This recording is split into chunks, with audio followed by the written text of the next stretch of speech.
حدیث میں حضرت ابن عباس نے نماز جنازہ میں سورہ فاتحہ پڑھی ہے اور سورہ فاتحہ کے بغیر نماز نہیں ہوتی. سورہ فاتحہ کے بغیر نماز نہیں ہوتی تو رکوع سجدے کے بغیر بھی نماز نہیں ہوتی. تو نماز جنازہ عام نمازوں کی طرح نہیں ہے. تو جیسے وہ رکوع سجدے جو سجدہ تو سورہ فاتحہ سے زیادہ بڑا رکن ہے, تو یہ جو سورہ فاتحہ کے بغیر نماز نہیں ہوتی یہ رکوع سجدے والی نمازوں کے بارے میں. باقی حضرت ابن عباس نے جو سورہ فاتحہ پڑھی ہے وہ بطور دعا کے پڑھی ہے, بطور تلاوت کے نہیں پڑھی ہے. اس پر کوئی حدیث دکھا دیں کہ بطور تلاوت کے پڑھی ہے, تو ہم یہ کہتے ہیں نماز جنازہ میں سورہ فاتحہ پڑھنا جائز ہے بطور تلاوت کے, بطور دعا کے. سمجھ میں آ رہی ہے؟ سمجھ میں الحمدللہ. بطور دعا کے, کیونکہ دعا کے مختلف کلمات نبی سے نماز جنازہ میں منقول ہیں, تو جو زیادہ منقول ہیں ان کو زیادہ پڑھنا چاہیے, جو کم منقول ہیں ان کو کم پڑھنا چاہیے.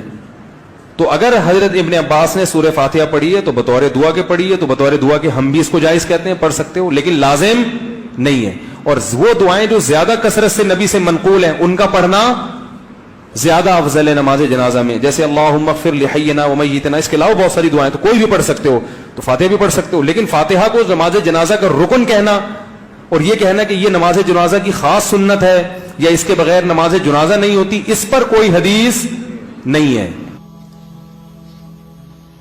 ہمارے حنفی بھائی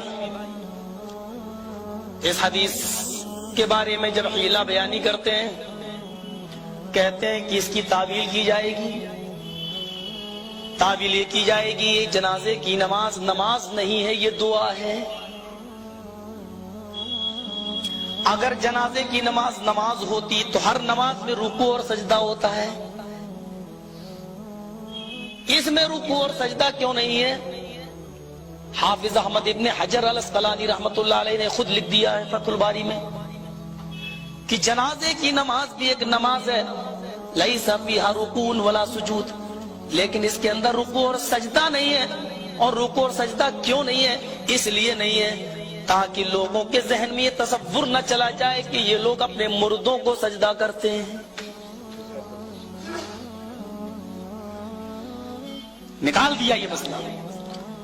اور امام بخاری رحمت اللہ علیہ نے باقاعدہ باب باندھا ہے کہ جنازے کی نماز بھی ایک نماز ہے, کیونکہ تمام شرائط جو نماز کے لیے ہے, جو شرائط وہی جنازے کی نماز کے لیے بھی شرائط ہے. دعا کے لیے شرطیں نہیں ہوتی ہیں. آپ دیکھ لیجئے کسی بھی دعا کے لیے اللہ اکبر کہنا شرط نہیں ہے.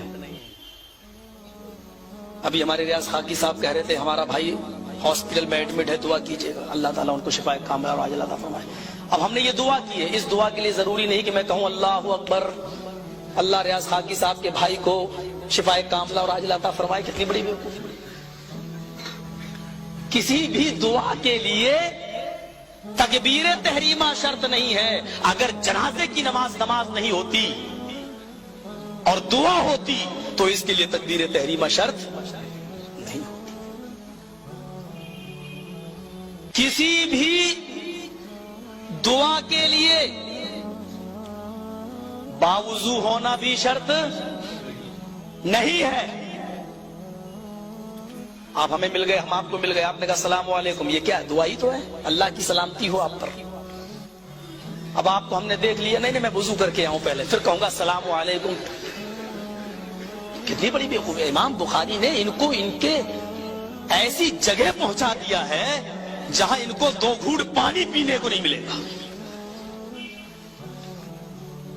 کسی بھی دعا کے لیے وضو شرط نہیں ہے, بلکہ دعا کے لیے تو اللہ کے نبی نے یہاں تک فرمایا اگر حائضہ عورتیں ہیں جن کو مہینہ آ رہا ہے وہ اگر عیدگاہ میں وہ بھی جائیں, اپنی اگر ان کے پاس اوڑھنیاں نہیں ہیں تو اپنی سہیلیوں کی چادر میں جائیں.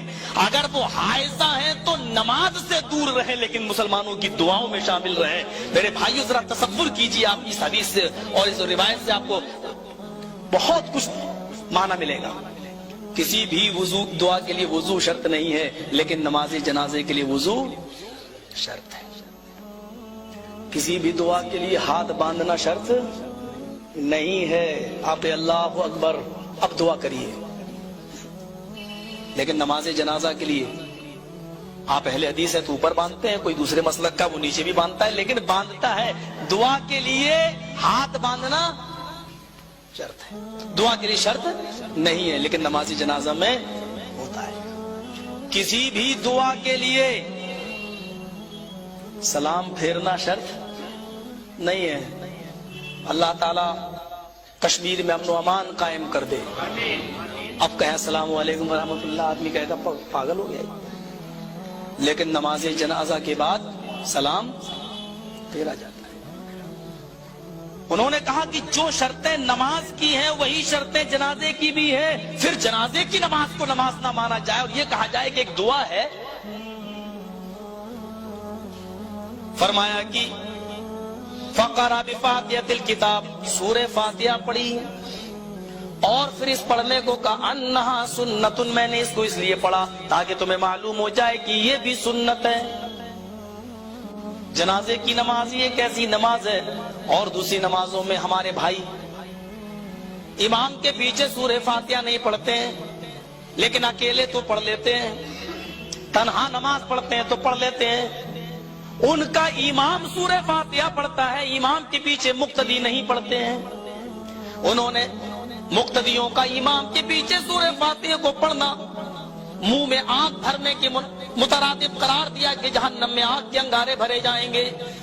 جو سورہ فاتحہ امام کے پیچھے پڑھے گا, ذرا تصور کیجئے آپ, امام تو پڑھتا ہے لیکن مقتدی نہیں پڑھتے اور نمازوں میں, لیکن جنازے کی نماز اتنی بدقسمت نماز ہے ان کی نظر میں کہ اس نماز میں نہ تو امام سورہ فاتحہ پڑھتا ہے نہ مقتدی ہی سورہ فاتحہ پڑھتا ہے. ان کی نظر میں یہ جنازے کی نماز دعا ہے اور اس دعا میں سورہ فاتحہ پڑھنا ضروری نہیں ہے, لہذا امام بھی سورہ فاتحہ نہیں پڑھتا ہے اور مقتدی بھی سورہ فاتحہ نہیں پڑھتے. انہا سنتن کہہ کر یہ بتا دیا ہے کہ یہ بھی طریقہ جناب محمد رسول اللہ صلی اللہ علیہ وسلم کا طریقہ ہے. میں نے بخاری شریف کی حدیث آپ کے سامنے رکھ دی ہے, فیصلہ آپ کے اوپر ہے. اللہ کے نبی جناب محمد رسول اللہ کی حدیث بھی میں نے آپ کے سامنے رکھ دی ہے اور ابو حنیفہ رحمۃ اللہ علیہ کا مسلک بھی آپ کے سامنے رکھ دیا ہے. اب آپ کو حدیث رسول ماننے پر بھی اختیار ہے, ابو حنیفہ کی بات ماننے میں بھی تم آزاد ہو, لیکن کلمہ تم نے کس کا پڑھا ہے, اتباع کس کی کرنا چاہتے ہو, یہ آزادی ہم تمہیں دے رہے ہیں. اب چاہو تو محمد رسول اللہ کی بات مان کر محمدی بنو اور چاہو تو کسی کی بات مان کر اپنی نسبت اسی کی طرف کر لو.